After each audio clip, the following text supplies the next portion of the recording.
আসসালামু আলাইকুম, আমি জহির আহমেদ চৌধুরী আপনাদের সবাইকে স্বাগত জানাচ্ছি আজকের এই টিউটোরিয়ালে। আজ আমরা আলোচনা করব পিএইচপি নিয়ে। আমরা পিএইচপি একটি কোর্স চালু করেছি যেখানে আমরা পিএইচপি প্রোগ্রামিং এর বিগিনিং লেভেল শেখাবো।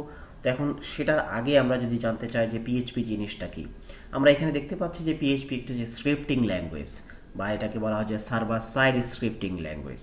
তো সর্বপ্রথম যদি আসি যে স্ক্রিপ্টিংটা কি, স্ক্রিপ্টিংটা হচ্ছে এটা প্রোগ্রামিংয়ের আরেকটা সমার্থক শব্দ, যেটা কিছু ইনস্ট্রাকশনের সেট, যেটা রান করলে স্বয়ংক্রিয়ভাবে কিছু কাজ করবে। এটাই হচ্ছে স্ক্রিপ্টিং। আর সার্ভার সাইড যদি বলা হয়, সার্ভার সাইড বলতে বোঝানো হচ্ছে এই স্ক্রিপ্টগুলোকে ইউজার কম্পিউটার থেকে নিয়ন্ত্রণের বদলে সে সার্ভার থেকে নিয়ন্ত্রণ করবে বা হ্যান্ডেল করবে। যখন কেউ পিএইচপি ওয়েব পেজ ভিজিট করবে তখন ওয়েব সার্ভার পিএইচপি কোডগুলোকে কিছু প্রসেস করবে, যেটা দেখানো দরকার সে সেটাকে দেখাবে এবং যেটা লুকানো দরকার সেটাকে সে লুকাবে, এবং শেষে HTML এ রূপান্তর করবে এবং সেটা ইউজারের ওয়েব ব্রাউজারে পাঠাবে।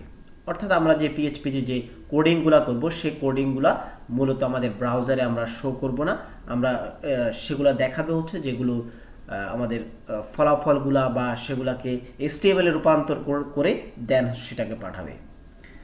এখন যদি আসি যে পিএইচপি জিনিসটা আসলে কি, পিএইচপিটা একটা হাইপারটেক্সট প্রিপ্রসেসর, যেটার ফুল নেম হিসেবে বলা হয় যে হাইপারটেক্সট প্রিপ্রসেসর, একটা সার্ভার সাইড স্ক্রিপ্টিং ল্যাঙ্গুয়েজ যেটা মূলত ওয়েব ডেভেলপমেন্টের জন্য ব্যবহার করা হয়।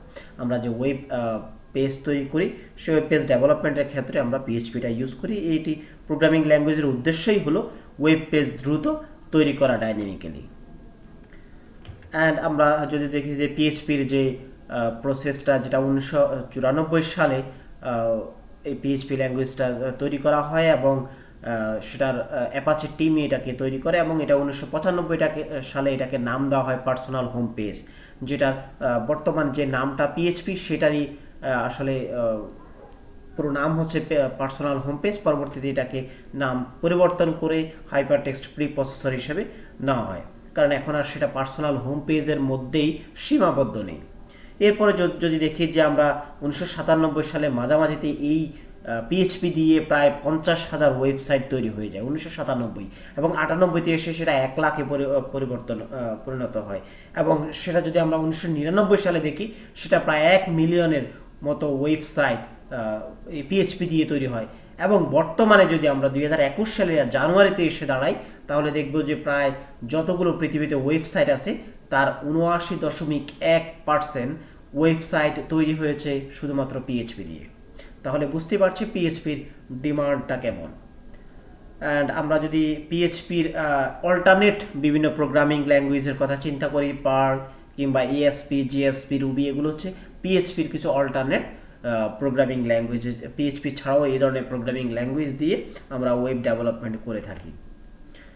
পিএইচপিটা আমরা কেন আসলে ব্যবহার করব, এটার কিছু আমরা এখানে জিনিস দেখতে পাচ্ছি। এটা একটা ওপেন সোর্স, এখানে এই প্রোগ্রামিং ল্যাঙ্গুয়েজটা শেখার জন্য বা এই প্রোগ্রামিং ল্যাঙ্গুয়েজটা কাজ করার জন্য কোনো ধরনের পে বা কিছু দিতে হয় না। এটা কোডিংগুলো আমরা ফ্রিতে পাচ্ছি এবং ইজি টু ইউজ। আমরা ইউজটা ইজিতে করতে পারি, স্টেবল অ্যান্ড ফাস্ট, মাল্টি প্ল্যাটফর্মে এটা ইউজ করা যায়, এবং মেনি ডাটাবেস সাপোর্ট করে, অনেকগুলো ডাটাবেস এখানে সাপোর্ট করছে, এবং many common build in libraries, অনেক লাইব্রেরিজ এখানে আমরা বিল্ড ইন করতে পারি, এবং pre installed in Linux distributions.